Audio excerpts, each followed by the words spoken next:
আল্লাহর নবী বলেন, হে পৃথিবীর উম্মত, এই ঈমানের শাখা প্রশাখা প্রায় ৭০ কিংবা ৬০-এর ঊর্ধ্বে। ছোট শব্দ ঈমান, আর এই ঈমানের শাখা প্রশাখা ৭০ কিংবা ৬০-এর ঊর্ধ্বে। এবার নবীজি দুইটা যেন শাখার কথা হাদিসে বললেন। কোন দুটো? সব থেকে যেটা উপরের আপার লেভেলের সেটা, আর যেটা সব থেকে নিম্নে মানের সেটা। এই দুটো শাখাকে আল্লাহর নবী হাদিসে জানিয়ে দিলেন। নবী যে বলছেন, ফা আফজালুহা কাউলু লা ইলাহা ইল্লাল্লাহ। সব থেকে আপার লেভেলের শাখাটির নাম হলো যারা লা ইলাহা ইল্লাল্লাহ পড়ে নিল, যারা লা ইলাহা ইল্লাল্লাহ অন্তরে মেনে নিল, যারা লা ইলাহা ইল্লাল্লাহ তাদের জবানে পড়ে হৃদয়েতে জায়গা দিয়ে দিল। ঈমানের শাখার মধ্যে সব থেকে আপার লেভেলের শাখা আর নিম্নে মানের শাখা কোনটা? নবী বলছেন, ওয়া আদনাহা ইমাতাতুল আযা আনিত তারিক। রাস্তায় যাচ্ছেন, ভাবছেন একটা কাঁটা পড়ে আছে, কাউরে পায়ে যদি বিঁধে তো কষ্ট হবে। রাস্তায় দেখছেন একটা গিটির টুকরো পড়ে আছে, আপনি ভাবছেন যদি কারো লাগে তো পা ব্যথা হয়ে যাবে। নবী বলেন, উম্মত রে, এই কষ্টদায়ক বস্তুগুলোকে রাস্তা থেকে সরিয়ে দেওয়া, এটাই হলো ঈমানের সব থেকে নিম্নে মানের শাখা। এই দুটো শাখা হাদিসে নবীজি বললেন। এবার শেষ অংশটা বলছেন, ওয়াল হায়াউ শুবাতুম মিনাল ঈমান। আর এই লজ্জা, এই হায়া হলো আমাদের ঈমানের অঙ্গ। এই লজ্জা ঈমানের একটা অঙ্গ। যাদের লজ্জা নেই তার ঈমান যেন কমজোর। যার ঈমান নেই সে বেলজ্জা, যেখানে সেখানে লাজ জুতা খাবে, তাকে কিছুই মনে হবে না। শোনেন ভালো করে, আমি আপনাদের এই বিষয়টাকেই আজকে নিয়ে আলোচনা করব, যে আজকে আপনারা আমরা আমাদের জীবনটাকে কিভাবে অতিবাহিত করছি, আমরা কেন আজকে বেহায়ার মতো চলছি, আমাদের মায়েদের, বোনদের, বাপদের কেন আজকে লজ্জা নেই। আরো একটা আমি এখানে ব্যাখ্যায় দেখলাম, একটু মনে পড়লো, আমার মায়েরা বলবেন, মাওলানা শুধু খালি আমাদের গালি দিচ্ছেন, আমরা বেহায়া বেলজ্জা, কিন্তু পুরুষেরা বেলজ্জা নয়। তাফসীরটাতে দেখলাম মহিলারা যেমন পর্দা করে চলবে, তো পুরুষদেরকেও পর্দা করতে হবে। এবার কিভাবে করতে হবে আমরা জানি না সময়। আমি শোনাচ্ছি আপনাদের একটা একটা করে পয়েন্ট। যেমন শিক্ষকেরা এই ক্লাসে গিয়ে বাচ্চাদের একটা বিষয়কে বোঝায় একটার পর একটা করে, আমি আপনাদের আজকে যেহেতু এটা একটা আঞ্জুমানের প্রোগ্রাম, ঠিক বাচ্চাদেরকে যেভাবে পড়ানো হয় ওইভাবে করে আপনাদের বুঝাবার জন্য বলছি। 5টি হাদিস শোনালাম শুধু এই লজ্জা কথাটাকে আপনাদের বুঝাবার জন্য। কথাটা তো ছোট, বাংলায় লেখি ল বর্গা জয় জয় যুক্ত আকার লজ্জা, কিন্তু এই লজ্জা আবার দুই প্রকার। শুনবেন, মিলিয়ে নেবেন। এই লজ্জা হলো দুই প্রকার। আমরা জানি না, জানি যে লজ্জা আছে, মানুষের লজ্জা করতে হয়, কিন্তু লজ্জা হলো দুই প্রকার, এটা আমাদের জানা নেই। জানিয়ে দিচ্ছি। এক নম্বর যেটা লজ্জা, সেই লজ্জাটাকে বলা হয় ফিতরি হায়া, মানে প্রকাশ্য লজ্জা। দেখবেন এমন কোন কাজ যে আপনি প্রকাশ্যে এত লজ্জা পাচ্ছেন যে মানুষের সামনে মুখ দেখাতে পারেন না। দ্বিতীয় হলো ঈমানি লজ্জা। আপনার ঈমানের ভিতরে একটা লজ্জা মানে কাজ করছে, সেটা হলো আল্লাহর ভয়, যে আপনি যেখানে যা কিছু করতে যাবেন আপনার ঈমান বাধা দিচ্ছে, কাজটা করলে কেউ না দেখলো আল্লাহ দেখছে। এই দুটো জিনিস যদি আজকে বাচ্চা থেকে শুরু করে বাচ্চার মা বাবারাও শিখে নিতে পারে আর নিজে নিয়ে যেতে পারে, এতটুকুন যদি আমল করতে পারে, জীবন কামিয়াব ইনশাআল্লাহ। আমি আপনাদের উদাহরণ দিচ্ছি, দেখবেন এই মাদ্রাসায় যে শিক্ষাটা দেওয়া হয়, সর্বপ্রথমে একটা বাচ্চাকে ভর্তি করবেন, মাদ্রাসায় আসবে, যেই বাচ্চাটা 7-8 বছর বাড়িতে থাকলে দাঁড়িয়ে পেচ্ছাপ করে, কিভাবে পানি নিতে হয় জানে না।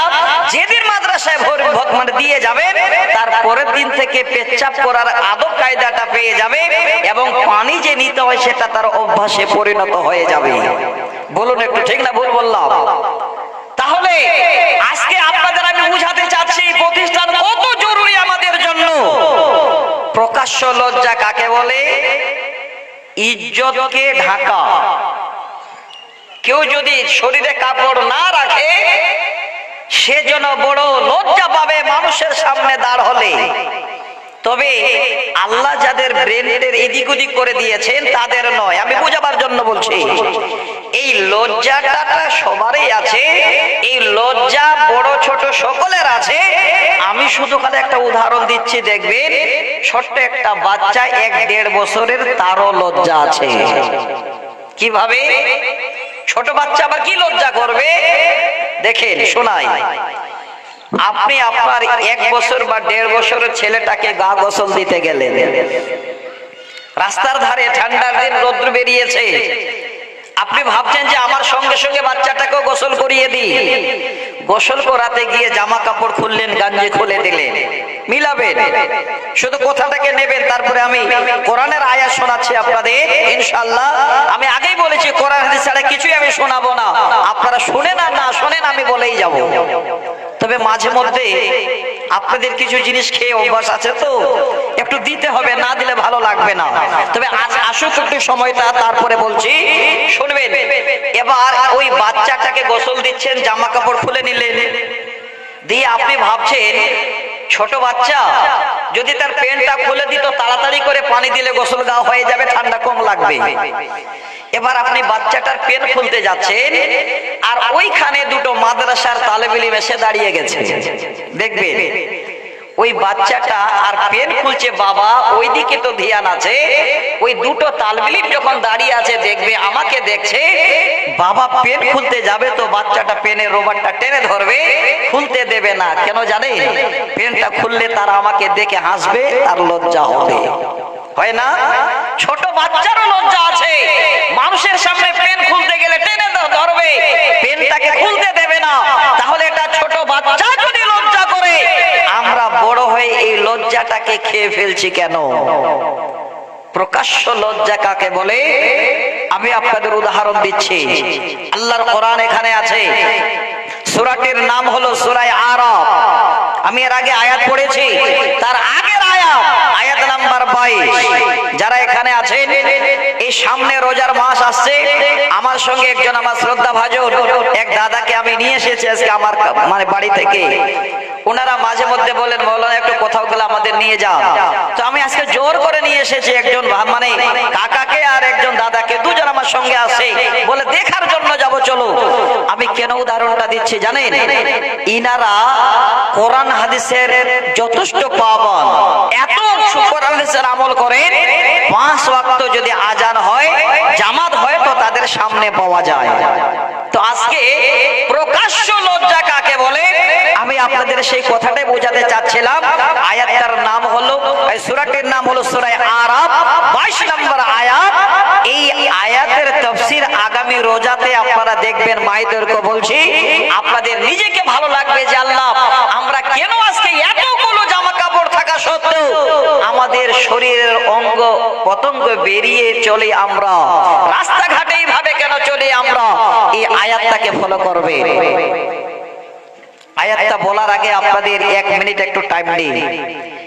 এই আয়াতটা আল্লাহ যখন পাঠান, কার জন্য পাঠালেন? পৃথিবীর বুকে যখন একজন মানুষকে আল্লাহ বানালেন, আমাদের আদি পিতা সকলে জানি হযরতে আদম আলাইহিস সালাম। সংক্ষেপে বলছি, মা জনেরা শুনবে, আল্লাহ তিনাকে রূহ দান করলেন, সুন্দর একটা মানুষ আল্লাহ দুনিয়াতে পাঠালেন, থাকার জায়গা দিলেন সুন্দর জান্নাত।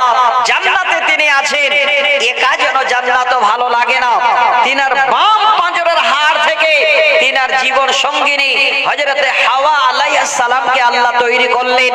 দুইজনকে এবার জান্নাতে দিয়ে আল্লাহ যেন তিনার তরফ থেকে আওয়াজ দিচ্ছে, আদম তুমি আর তোমার বিবি আমার জান্নাতে থাকো, আমার জান্নাতে খাও, আমার জান্নাতে ঘোরাফেরা করো, তোমাদের কোনো বাধা বিঘ্ন না,